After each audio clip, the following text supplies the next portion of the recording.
Another beautiful day at Institute Bottom. Whole day I spent writing scientific paper. Had a small shallow conversation with my colleagues.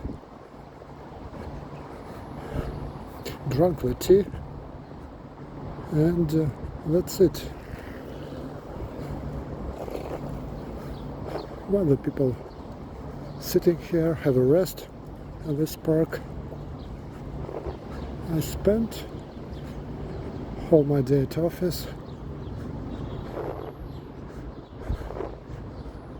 do kind of scientific work.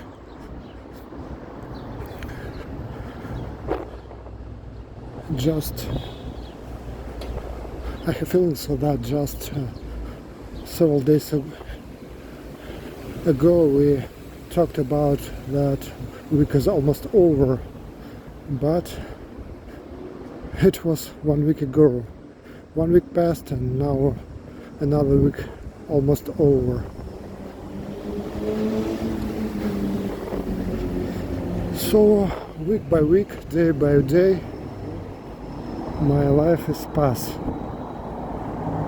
And what's happening with my life?